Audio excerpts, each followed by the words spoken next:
Welcome to Had a Magical Day, the podcast about Disney parks that's like taking a vacation in the middle of your day.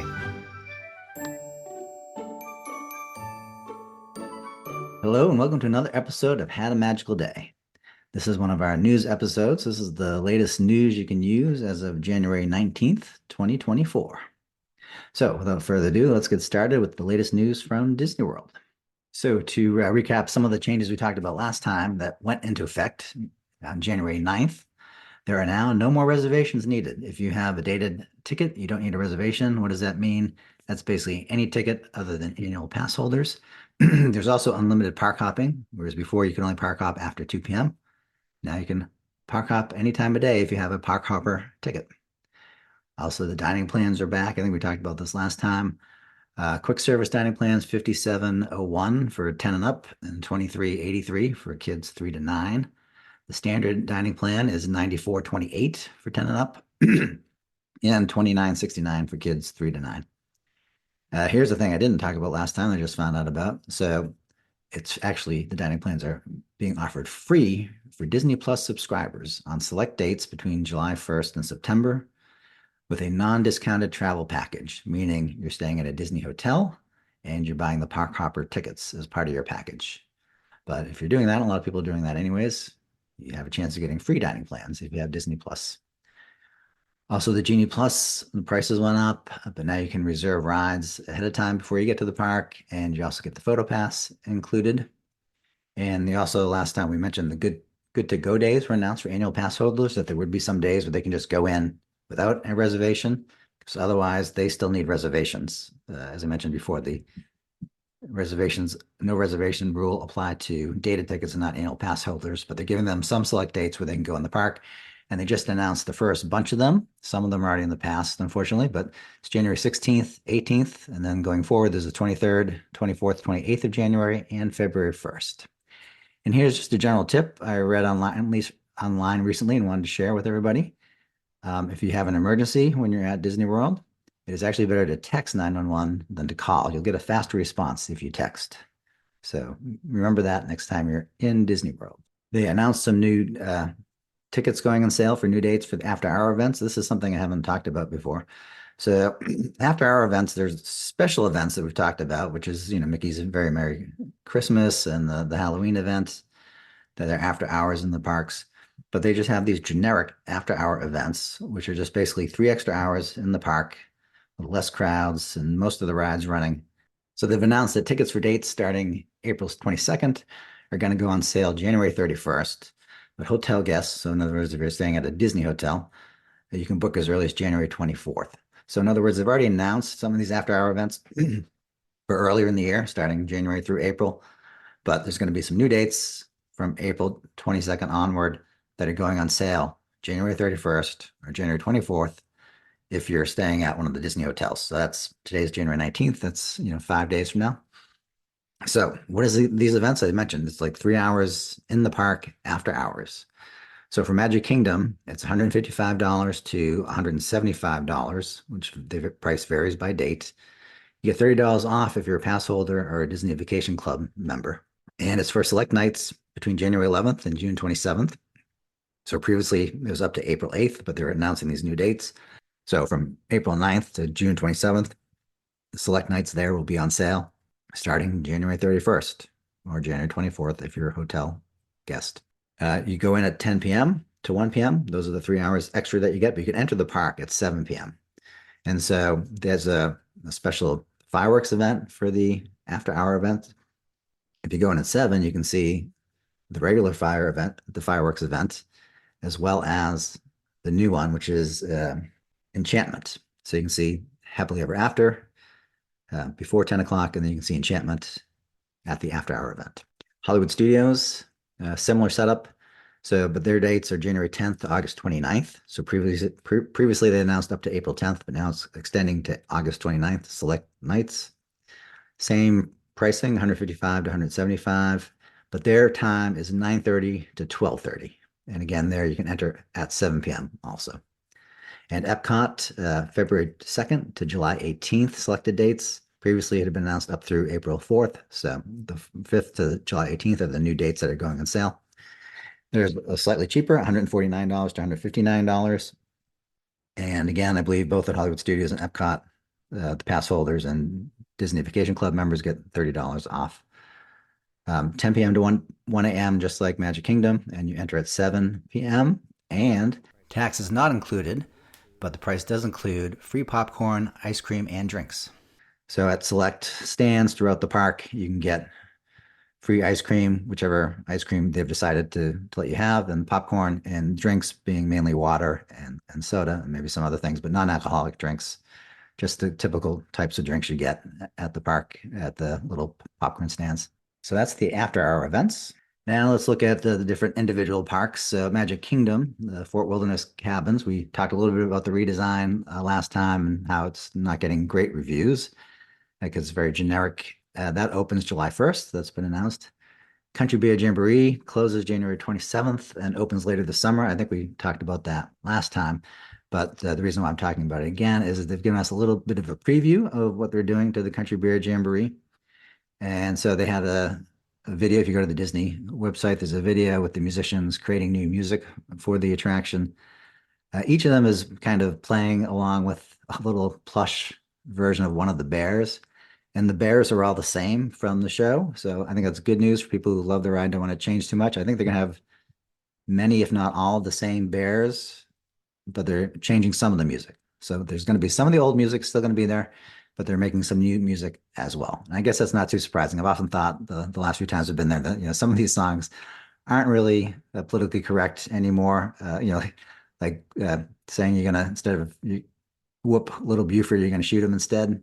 That seems a little off color given the amount of gun violence we have in this country. So things like that, they're probably, some of those songs are going out and being replaced with new songs, but they're keeping most of your favorite bears are going to be there. So shouldn't change that much, hopefully. Tiana's Bayou Adventure. So they just announced the animatronics will have physical faces. You may notice there's been a trend on some rides, like I think the Frozen Ever After in Epcot, where they don't do physical faces of the animatronics, they just project the face onto the animatronic. So the body is animatronic, but the face is kind of blank, but they project the animated face on there, which looks great. I mean, it looks like exactly like the animation that you saw in the movie Frozen. But having the full animatronics to me is more of a magical thing. And that's what they're doing with Tiana's Bayou Adventure. They're going to have full animatronics. So Tiana's going to be there. There's going to be several versions of her throughout the ride. She'll be talking to you. And they revealed some of the story behind the ride. Going to join Tiana and Louis on a musical adventure as they prepare for Mardi Gras. And Tiana is living out her dream of owning a restaurant called Tiana's Palace. And so this is actually going to be a physical restaurant in Disneyland in 2024 called Tiana's Palace. And she's going to send us to get missing ingredients for a dish that she's making for Mardi Gras. And she'll talk to us throughout the ride, probably instructing us, giving us hints of how to find these ingredients that she needs. So that's the latest there. In Epcot, Frozen Ever After is going to be closed November 2nd to the 6th. And the Cali River Rapids is going to be closed January 8th to mid-March of this year. And the Festival of Arts is ongoing as we speak, January 12th to February 29th. And I wanted to show you some of the food here at this thing. So if you haven't been before, this is like a mini version of the Food and Wine Festival at Epcot. And if you notice, this is the time of year that we talked about in our last episode about doing a lot of rides. This is a good time of year to go where it's not too crowded in the park, late January. That's why they had this festival. That's why a lot of these festivals and events originated early on, because they're trying to get more people into those parks because they weren't very busy. Like the idea between the four parks is to spread the crowds out so that now not one park is at 100% capacity and another park's at 50% capacity. The idea is to have them, all four like 80, 85% capacity, 90% capacity. And so to do that, they started creating these events to try to get more people into some of these other parks. That's why you have the Food and Wine Festival. That's why you have even Disney originally, a lot of people didn't go in the winter during the holidays. So they created these holiday events and now people go, and it's a big thing to go and it's very crowded. So that's why they have these events. That's why you have Festival of Arts as this time period. It's kind of a slow time. It's like a mini version of Food and Wine Festival. It's lots of great food, not too crowded.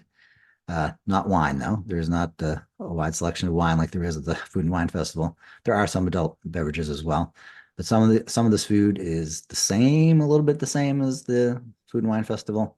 And there's some popular ones that come back every year. So I wanted to share some of those straight from the Disney blog page and go through some of those and make us all hungry.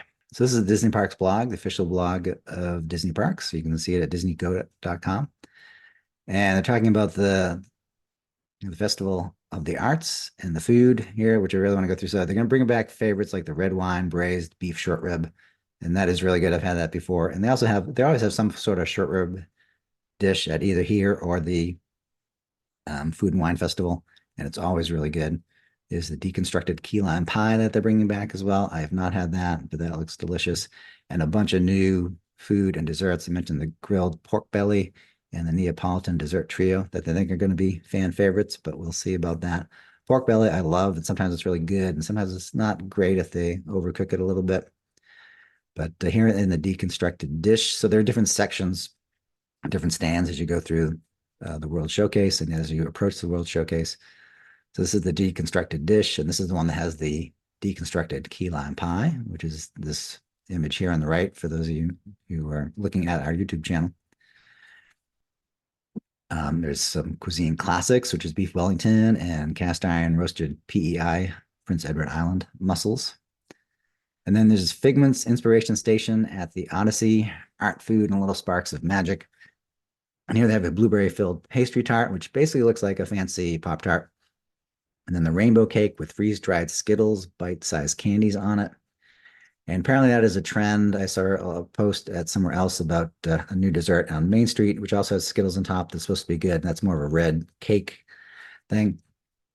And here also is for those on YouTube, the picture of the Figment popcorn bucket. I saw a friend who was there recently, and she posted a picture of it, and I couldn't understand how it was Figment. It's the building in which Figment and Journey to Imagination is held in. But if you look inside carefully in the popcorn box, you'll see that there's actually a plastic figment on top of a rainbow in there. So it's very popular popcorn holder. And in general, I don't usually talk about things like popcorn holders and different souvenirs that are on sale at the park. If you guys would like to hear more about that, let me know either in comments or you can send me an email at info@hadamagicalday.com. But basically, I like to stick to events in the parks and things that help you have a good time in the park. There's Craftsman Courtyard, which has some sandwiches there, pork belly, and a grilled marinated steak skirt. I wanted to get to the Pastoral Palette, which looks really like a place you want to make sure you hit up if you're going there. Red wine braised short rib. That's the popular one that comes back every year, pretty much, with parsnip puree, broccolini, baby tomatoes, and balsamic glaze. And then this Black Forest cake. It's chocolate mousse with morello cherries and chantilly cream. And that looks really delicious, as does the dessert at the artist table, which is a hummingbird cake with banana and pecan cake dipped in cream cheese icing with caramel sauce and warm pineapple compote. So that looks pretty awesome as well. I'm going to hit mostly the desserts real quick here and then move on. But at the Tangerine Cafe, Flavors of Medina, there is a chocolate cake with pomegranate mousse and pomegranate whipped cream. That looks yummy, especially if you like pomegranate, obviously. And then I imagine the station it must be near Mexico somewhere. Vibrante and Vivito and Canto Cochina. It has passion fruit filled mango cheesecake with coconut pineapple cake, dragon fruit gelée, and dragon fruit strawberry sauce. That looks awesome as well. And then I'm just going to skip down. There's so many good things. I can't go through all of them. You can find them online in lots of different places. A lot of bao buns. There's Asian food here as well, some shumai. And then I just want to get down to the showcase, Swirled Showcase, which is this funnel cake, a crazy chocolate funnel cake sandwich, mini funnel cake sandwich with vanilla ice cream, rainbow whipped cream, strawberry sauce, powdered sugar, and sprinkles.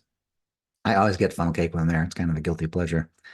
And they always have something special for these events. And this is the one for the Festival of the Arts, this crazy chocolate funnel cake. So check that out. Leaving Disney World, we now head over to Disneyland. So World of Color 1 will reopen on January 19th, which is today. And they also have the Lunar New Year celebration coming up, January 23rd to February 18th. So a lot of interesting food there. And the Magic Pass sales have been halted for all four tiers. So that's their annual pass holder program. They have four different levels to it, and it's sold out instantly the day it went up for sale. There were long lines. I saw some video online. It's like 4 hour waits for these passes. I think a lot of people did not get them, and now you can't get them, and it's unclear when they'll be available again for sale. And then they have the Pixar Fest, April 26th to August 4th. So you'll love all things Pixar. You should go check that out. There's parades and all kinds of events and special characters that you get to see. And that's it for Disneyland. And then over to Disneyland Paris, January 25th. So just almost a week from now, a little bit less than a week. They're going to have the debut of the refurbished Disneyland Hotel with Disney Princess theme. So it's the high-end hotel. It's their best hotel there in Disneyland Paris. And if you book a stay there, it includes a private 15-minute meet and greet with a Disney princess. So it's just your child and the princess one-on-one with you guys, with your adults there to watch and take pictures. But it's a pretty steep price. It's average cost a night is around $1,000 a night. So if you really want some one-on-one time with the princess, you can get it, but it's going to cost you. And then there's ride closure update. So we mentioned this in the last news update a month ago. A lot of the rides were going to be closed temporarily in Disneyland Paris, but they shifted the closure of the Phantom Manor from March 11th. Now it's going to be March 18th to March 29th. But the other rides that we mentioned before are still going to be closed March 11th to March 22nd. So if you're going there during that time, be prepared that several rides are going to be closed. And that is it for our updates. So that is the news for as of January 19th, 2024. Thanks for listening, and we'll see you real soon.